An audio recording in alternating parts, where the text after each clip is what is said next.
আসসালামু আলাইকুম।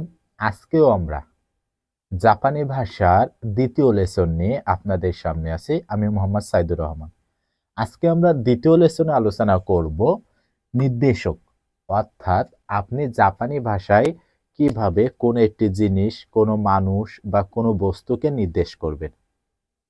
তাহলে শুরু করা যাক।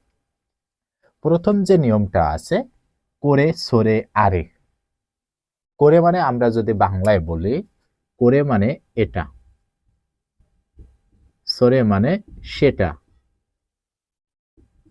আরে মানে ও এটা।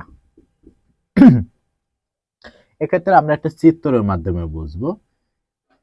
এখানে যদি আমরা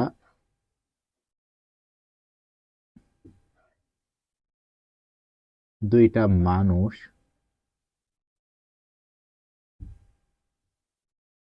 বক্তা,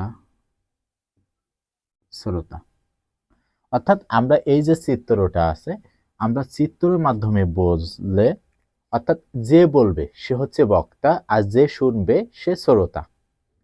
যখন কোনো জিনিস যে বলবে তার কাছে থাকবে, অলওয়েজ বলবো যে করে। করে মানে হচ্ছে এটা, এটা মার্কার, করে ও মার্কার, দেশ, এটা মার্কার। কিন্তু যে শুনবে, তখন আমি কি বলবো? যে আপনি শুনছেন, আপনার কাছে মোবাইল আছে, তাহলে আমি বলবো সরেও মোবাইল দেশ, ওইটা মোবাইল বা সেটা মোবাইল। অর্থাৎ আমার কাছে যে বলবে তার কাছে থাকলে সেটা হবে করে, যে শুনবে তার নিকটে থাকলে সেটা হবে সরে। এবং যারা শুনবে এবং বলবে এদের দুইজন থেকে যদি দূরে হয়, সেক্ষেত্রে আমরা বলবো আরে। অর্থাৎ চিত্র অনুযায়ী এখানে একটা কলম আছে, এটা হচ্ছে একটা বই, তাহলে বক্তা বলবে যে কোরেওয়া হন্দেস, এটা বই, কোরেওয়া হন্দেস, এটা বই। কিন্তু এই বইটা যদি শ্রোতার কাছে হতো, অর্থাৎ এর কাছে একটা বই আছে, তখন এ বলবে যে সোরেওয়া বই দেশ, সোরেওয়া হন্দেস, এটা বই। কিন্তু আর এটা কোথায় হবে? যে এটা বক্তা বা শ্রোতা কারোর কাছে না, এখানে টেবিলের ওপরে একটা বই আছে, তখন বক্তা বলবে যে আরে ওয়া হন্দেস, মানে ওইটা বই। করে, সরে, আরে। অর্থাৎ করে হচ্ছে কোরিয়া মার্কার দেশ, এটা মার্কার। আপনার কাছে যদি মার্কার থাকে সেক্ষেত্রে হবে আরেওয়া মার্কার দেশ, মানে সরি সরেওয়া মার্কার দেশ, সেটা মার্কার। আর যদি আপনি আমার থেকে দূরে থাকে সেক্ষেত্রে আমরা বলবো আরেওয়া মার্কার দেশ, মানে ও এটা মার্কার। এটা হচ্ছে একটা নির্দেশক। আর এই নির্দেশকে করে, সরে, আরে এটা নাউন হিসাবে ব্যবহৃত হতে পারে। যেমন কোরেওয়া হন দেশ, কোরেওয়া হন দেশ। এখানে করে, কোরেটা এখানে বাক্যের সাবজেক্ট হিসাবে কাজ করছে। কোরেওয়া হন দেশ, এটা হয় বই বা এটা বই হয়। আমরা যদি দ্বিতীয় যে রুলসটা আছে, অর্থাৎ আমরা কোনো বস্তুকে যদি নির্দেশ করি, প্রথম রুলসে আমরা বলছি করে, সরে, আরে, এটা বাক্যের সাবজেক্ট হিসেবে ব্যবহার হয়। এখন আমরা দেখব কোনো সোনো আনো। কোনো সোনো আনো প্লাস কি বসে? একটা নাউন বসে। অবশ্য মনে রাখতে হবে এখানে মেন যে নাউন সেটা কিন্তু এটা। আর এই যে কোনো সোনো আনো, এটা মূলত একটা নাউনকে মডিফাই করে। আমরা জানি যদি কোনো নাউন সম্পর্কে অতিরিক্ত তথ্য দেওয়া হয়, সেটা নাউনকে মডিফাই করা হয়। কিভাবে বলতে পারি? এই মার্কারটা কার? এই মার্কার, আমি কিন্তু বলছি এই মার্কার, এখানে সাবজেক্ট হচ্ছে মার্কার। আর এই দ্বারা আমি নাউন সম্পর্কে অতিরিক্ত তথ্য দিচ্ছি। এই মার্কারটা কার? এই মার্কার, সেই মার্কার, ওই মার্কার, এই বই, সেই বই, ওই বই, এই ব্যাগ, সেই ব্যাগ বা ওই ব্যাগ, এই মানুষটা, সেই মানুষটা, ওই মানুষটা। ঠিক তেমনই, অর্থাৎ কোনো সোনো আনো এর পরে একটা নাউন বসবে। যদি আমরা উদাহরণ দেখি, কোনো হন মানে এই বই, সোনো হন মানে সেই বই, আনো হন মানে ওই বই। ঠিক একইভাবে আমরা আগে যে চিত্রটা দেখছিলাম, যে যখন বক্তা মানে আমি বলছি, আমি বক্তা, আমার নিকটে যখন কোনো একটা বিষয় থাকবে, কোনো একটা নাউন থাকবে, তখন আমি বলবো এই মার্কারটা কার। কোনো মার্কার, কোনো মার্কার, কোনো হন এই বই, কোনো মার্কার এই মার্কার, কোনো কেইতাই এই মোবাইল, কোনো জিশো এই ডিকশনারি। ওয়া ধারেনো দেশকা কার। দ্বিতীয় যেটা আছে সোনো, সোনোটা কোথায় বসবে? যে শুনবে তার নিকটে থাকলে আমরা শোনো বলবো। সেটা কেমন? সোনো হন সেই বই, সোনো মার্কা মানে সেই মার্কার। যখন বক্তা এবং শ্রোতা থেকে দূরে কোনো একটা বিষয়কে আমরা নির্দেশ করব, সেই ক্ষেত্রে বলবো আনো, আনো হন মানে ওই বই, আনো জিতেনশা ওই বাইসাইকেল, আনো খুরুমা ওই গাড়িটা। অর্থাৎ আমি কিন্তু আবারও বলছি, এই দেখেন কোনো সোনো আনো এর পরে কিন্তু একটা করে আমি কি বসাইছি? নাউন বসাইছি। কিন্তু আমরা লেসন গ্রামার 1 এ করে ওয়া হন দেশ, এটা বই। এই যে করে কিন্তু বাক্যে নাউন বা এটা বাক্যে সাবজেক্ট হিসাবে কাজ করছিল, কিন্তু এখানে কিন্তু পুরোটাই এখানে এটা নাউন আর এটা হচ্ছে নাউনকে মডিফাই করতেছে। এটাই মূলত পার্থক্য। অর্থাৎ আমরা লেসন 2 এর প্রথম যে দুইটা গ্রামার আইটেমস আছে, করে সরে আরে, করেটা হচ্ছে বক্তার সাথে, সরেটা হচ্ছে যে শুনবে তার সাথে, আর এটা হচ্ছে দুইজন থেকে দূরে। কোনো সোনো আনো এটাও একই, কোনো জিনিসকে নির্দেশ করতে ব্যবহার করা হয়। সেক্ষেত্রে বক্তার সাথে থাকলে কোনো নাউন, শ্রোতার সাথে থাকলে সোনো নাউন, বক্তা এবং শ্রোতা থেকে দূরে থাকলে আনো নাউন বসে। এটা ছিল লেসন 2 এর 1 এবং 2 নম্বর রুলস। ছিল সৌদেশ সৌজা আরিমাসেন, এটা বাংলা অর্থ আমি যেটা লিখছি। সৌদেশ অর্থ হচ্ছে হ্যাঁ তাই, সৌজা আরিমাসেন এটা দ্বারা সাধারণত নেগেটিভ অর্থ, না তাই না। এটা কোথায় ব্যবহার করা হয়? আপনাকে কোনো একটা প্রশ্ন করা হলো, সেটিতে আপনি উত্তর দিতে হাই সৌদেশ ইয়ে সৌজা আরিমাসেন এটা ব্যবহার করা হয়। এটা আমি আবারও বলছি, এটা প্রশ্ন উত্তরের ক্ষেত্রে আপনি হাই সৌদেশ বা ইয়ে সৌজা আরিমাসেন এটা ব্যবহার করবেন। কেমন প্রশ্ন? যদি আমরা এখানে একটা এক্সাম্পলে যাই, আনাতাওয়া নিহনজিন দেশকা, আপনি কি জাপানিজ?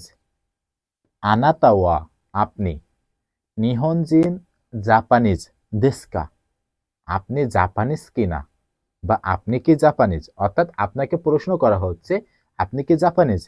আপনি যদি হন হ্যাঁ আমি জাপানিজ, সেক্ষেত্রে আপনি উত্তর কি দিবেন? পজিটিভ উত্তর দিবেন। সেক্ষেত্রে হাই সো দেশ, হ্যাঁ আমি জাপানিজ। কিন্তু আপনি তো জাপানিজ না, আপনি বাংলাদেশি, কারণ আমার লেকচারটা বাংলায়, আপনি বাংলা শুনছেন। তাহলে আপনি কি বলবেন? ইয়ে সৌজা আরিমাসেন, না আমি জাপানিজ না। সেক্ষেত্রে কি দিবেন? ইয়ে সৌ যা আরি মাসেন অর্থ হচ্ছে আমি জাপানিজ না। শুধু এটা জাপানিজ না, আমি যদি আপনাকে বলি আনাতা ওয়া গাকসাই দেশকা, আপনি কি স্টুডেন্ট, তাহলে আপনি কি বলবেন? হাই সো দেশ, হ্যাঁ আমি স্টুডেন্ট। আনাতা ওয়া ইন্দোজিন দেশকা, আপনি কি ইন্ডিয়ান? ইয়ে সৌজা আরিমাসেন, আমি সেটা না। আনাতা ওয়া সেন্সে দেশকা, আপনি কি শিক্ষক? ইয়ে সৌজা আরিমাসেন, আমি শিক্ষক না বা আমি সেটা না, বা আপনি যেটা বলছেন সেটার সাথে আমার মানে চতুর্থ যে রুলসটা আছে নানি নানিকা, এটাকে আমরা কি বলি? নানি নানি, নানি নানিকা, নানি নানিকা। অর্থাৎ এখানে একটা বাক্য অথবা একটা ওয়ার্ড আসতে পারে, এখানে একটা বাক্য, এখানে একটা ওয়ার্ড আসতে পারে। এটা অর্থটা কেমন হয় জানেন? যে আপনি সিমিলার দুইটা জিনিসের ক্ষেত্রে আপনি, এটা কলম নাকি মার্কার? কলম দেশকা, মার্কার দেশকা, এটা কলম নাকি মার্কার? সাধারণত মোটা যদি কোনো বই থাকে, সেটাকে আমরা অনেক সময় গুলিয়ে ফেলি, এটা ডিকশনারি নাকি বই? কোরেওয়া হন দেশকা জিশো দেশকা, এটা বই নাকি ডিকশনারি? ঠিক এই ধরনের সিমিলারিটি যে জিনিসগুলো আছে, ওই ধরনের সাদৃশ্যপূর্ণ জিনিসকে আমরা প্রশ্ন করতে এটা নাকি ওটা, সেই ক্ষেত্রে আমরা দেশকা দেশকা বা নানি নানিকা নানি নানিকা ব্যবহার করি। উদাহরণ যদি আমরা দেখি, হুন দেশকা যিশু দেশকা, এটা বই নাকি এটা ডিকশনারি? কারণ বই আর ডিকশনারি কিন্তু দেখতে একই হয়। পরে যেটা আছে এটা হচ্ছে ওয়ান, এটাকে আমরা জাপানিজে বলি ইচি।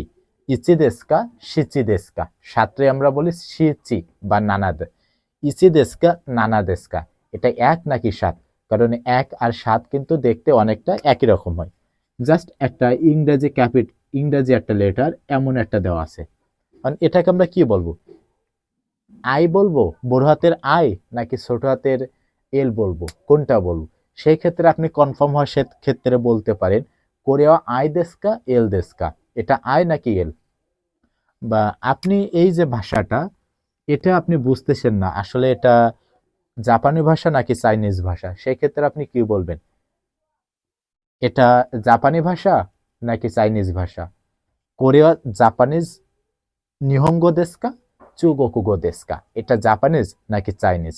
মূলত এই ধরনের সেন্টেন্সে আমরা নানি নানিকা নানি নানিকা ব্যবহার করে থাকি। উদাহরণ হিসাবে যদি আমরা দেখি, বইতে যে ধরনের উদাহরণগুলো দেওয়া আছে, কোরিয়া খিউ দেশকা শিচি দেশকা, এটা 9 নাকি 7? এটা উত্তর কি হবে? যেহেতু আমরা বলছি এটা কোরিয়া, ধরো এটা বইয়ের ওপর এমন দেওয়া আছে, আমরা এটাকে বলছি কোরেওয়া ইচি দেশকা কোরেওয়া শিচি দেশকা, এটা 7 নাকি 1? তাই এটা উত্তর কি আছে? 7। তাহলে আমরা উত্তর দিব নানা দেশ, এটাকে আমরা কি বলবো, নানা দেশ। 5 নম্বর যে রুলসটা আছে, নাউন নো নাউন, অর্থাৎ একটা নাউন এর মাঝখানে নো প্লাস নাউন, অর্থাৎ দুইটা নাউনের ভেতর নো পার্টিকেলটা র এর অর্থে বসে, এটাকে আমরা কি বলছি, নাউনের। যদি আমরা উদাহরণে চলে যাই, রহিম ন হন্দেস, রহিমের বই, কার বই? রহিমের বই, রহিম এর বই। তাহলে আমরা রহিমের জন্য কি করব, রহিম লিখব। রহিম এর, এর জন্য আমরা কি দেব, নো। রহিম ন হন মানে হচ্ছে রহিমের বই হয়, রহিমের বই। এটা আমার, ওয়াতাশি নো, আমার। ওয়াতাশি মানে আমি, কিন্তু ওয়াতাশি নো মানে হচ্ছে আমার। সেনসেই মানে শিক্ষক, সেনসেই নো মানে শিক্ষকের, কাসাদেস মানে ছাতা, ওয়াতাশি নো কাবান দেস আমার ব্যাগ, আনাতা নো হন্দেস্কা আপনার বই কি, হাই সৌদেস হ্যাঁ তাই। এটাই হচ্ছে নাউন নো নাউন, অর্থাৎ দুইটা নাউনের ভেতর র এর অর্থে আমরা নো পার্টিকেলটা বসাবো, যেখানে বাংলায় আপনি এর অর্থ আসবে, অর্থাৎ রহিমের বই, করিমের বই, তানাকাসানের বই, ইয়ামাদাসানের বই, জাপানের বিখ্যাত জাপানের নিহন নো, বাংলাদেশের বাঙ্গুরাদেশু নো, ইন্ডিয়ার ইন্দো নো। এই যে ইন্দোনেশিয়া হিন্দেশ মানে ইন্ডিয়ার পণ্য।